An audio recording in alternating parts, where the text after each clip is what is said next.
Price lord. ಕರ್ತನ ನಾಮಕ್ಕೆ ಸ್ತೋತ್ರ ಉಂಟಾಗಲ್ಪಡಲಿ. ಪ್ರೀತಿಯುಳ್ಳ ದೇವ ಜನರೇ, ಯೇಸು ಕ್ರಿಸ್ತನ ಹೆಸರಿನಲ್ಲಿ ನಾನು ನಿಮ್ಮನ್ನ ವಂದಿಸುತ್ತೇನೆ. ಯೆರೆಮೀಯ 33ನೇ ಅಧ್ಯಾಯ 3ನೇ ವಚನದಲ್ಲಿ ವಾಕ್ಯವು ಈ ರೀತಿಯಾಗಿ ಬರೆಯಲ್ಪಟ್ಟಿದೆ. ನನ್ನನ್ನು ಕೇಳಿಕೋ, ನಾನು ನಿನಗೆ ಸದುತ್ತರವನ್ನು ದಯಪಾಲಿಸಿ ನಿನಗೆ ತಿಳಿಯದ ಮಹತ್ತಾದ ಗೂಢಾರ್ಥಗಳನ್ನು ಗೋಚರಪಡಿಸುವೆನು ಎಂದು ವಚನವು ಬರೆಯಲ್ಪಟ್ಟಿದೆ. ಅಂದರೆ ಪ್ರೀತಿಯುಳ್ಳ ದೇವ ಜನರೇ, ಕರ್ತನ ಆತ್ಮನು ಈ ಮುಂಜಾನೆ ವೇಳೆಯಲ್ಲಿ ಆತನು ನಮ್ಮೊಟ್ಟಿಗೆ ಈ ರೀತಿಯಾಗಿ ಮಾತನಾಡುವವನಾಗಿದ್ದಾನೆ. ಏನೆಂದರೆ, ನನ್ನನ್ನು ಕೇಳಿಕೋ, ನಾನು ನಿನಗೆ ಏನ್ ಮಾಡುವೆನು, ಸದುತ್ತರವನ್ನು ದಯಪಾಲಿಸುವೆನು ಎಂದು ಪರಿಶುದ್ಧಾತ್ಮನು ಈ ಮುಂಜಾನೆ ವೇಳೆಯಲ್ಲಿ ನಮ್ಮೊಟ್ಟಿಗೆ ಮಾತನಾಡುವವರಾಗಿದ್ದಾರೆ.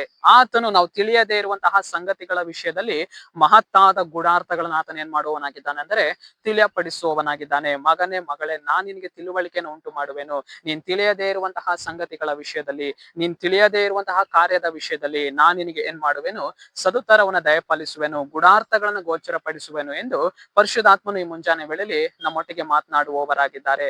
ಕರ್ತನನ್ನ ನಾವೇನ್ ಮಾಡ್ಬೇಕು, ಬೇಡಿಕೊಳ್ಳಬೇಕು. ಕರ್ತನೆ, ನೀನ್ ನನ್ನನ್ನು ಕೇಳಿಕೊ ಅಂತ ನೀನ್ ಹೇಳಿದ್ಯಲ್ಲಪ್ಪ, ಅದೇ ರೀತಿಯಾಗಿ ನಾನು ನಿಮ್ಮನ್ನ ಕೇಳಿಕೊಳ್ತಾ ಇದ್ದೇನೆ. ನನಗೆ ಸದುತ್ತರವನ್ನು ದಯಪಾಲಿಸ್ರಿ. ನಾನ್ ಮಾಡ್ತಾ ಇರುವಂತಹ ಒಂದೊಂದು ವಿಜ್ಞಾಪನೆಗಳಲ್ಲಿಯೂ, ನಾನ್ ಮಾಡ್ತಾ ಇರುವಂತಹ ಒಂದೊಂದು ಪ್ರಾರ್ಥನೆಗಳಲ್ಲಿಯೂ ದೇವರೇ ಮಹತ್ತಾದ ಗುಡಾರ್ಥಗಳನ್ನ ಗೋಚರಪಡಿಸು.